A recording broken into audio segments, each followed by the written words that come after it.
ఓం శ్రీ గురుభ్యో నమః. వినాయక చవితి వేడుకల్లో గణపతి బాప్పా మోరియా అంటూ నినదిస్తాం. కానీ మోరియా అనే మాటకు అర్థం ఎవరికీ తెలియదు. మరి మోరియా అనే మాట నినాదంగా ఎలా మారింది? ఈ పదానికి గల అర్థమేమిటి? దాని వెనక ఉన్న అసలు కథ ఏమిటో తెలుసుకుందాం. మోరియా అసలు కథ. 15వ శతాబ్దంలో మోరియా గోసాని అనే సాధువు ఉండేవాడు. అతను మహారాష్ట్రలోని పూణేకి 21 కిలోమీటర్ల దూరంలో చించివాడే అనే గ్రామంలో నివసించేవాడు. ఆయన గణపతికి పరమ భక్తుడు. గణపతిని పూజించేందుకు చించివాడ నుంచి మోరేగావ్ వరకు రోజు కాలినడకన వెళ్ళేవాడు.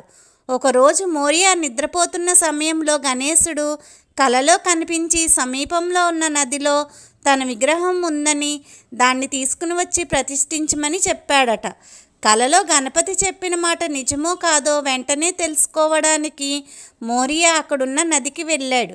కలలో గణపతి చెప్పినట్టుగానే నదిలో మోరియాకు వినాయకుడి విగ్రహం దొరికింది. ఈ విషయం తెలుసుకున్న స్థానికులు మోరియా గోసావి ఎంత గొప్పవాడు కాకపోతే సాక్షాత్తు వినాయకుడు కలలో కనిపిస్తాడు అంటూ మోరియాను చూసేందుకు తండోపతండాలుగా వచ్చేవారంట. మోరియా గోసావి పాదాలను తాకి మోరియా అనడం మొదలుపెట్టారు. మోరియా గోసావి నిజంగా మంగళమూర్తియే అంటూ మొక్కారట. నది నుండి తెచ్చిన గణపతి ప్రతిమను తెచ్చి గుడిని నిర్మించాడు. మోరియా గొప్ప భక్తుడు అయ్యాడు కాబట్టి నాటి నుంచి గణపతి ఉత్సవాల్లో మోరియా గోసావి పేరు భాగమైపోయింది. ఆనాటి నుంచి గణపతి బాప్పా మోరియా అనే నినాదం నిర్విరామంగా వినపడుతూనే ఉంది. భక్త వల్లభుడైన వినాయకుడి సేవలలో మోరియా గోసావి తరించిపోయాడు. అందుకే నదిలో నిమజ్జనం చేసే ముందు గణపతి బాప్పా మోరియా పూడ్చవర్సి లౌకర్యా అని మరాఠీలో నినదిస్తాం.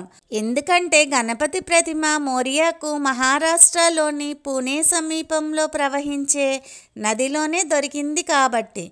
దేవుడు తన కార్యం ఏదైనా భక్తుల ద్వారానే నెరవేర్చుకుంటాడు అనడానికి మోరియా గోసావి జీవిత కథని నిదర్శనం.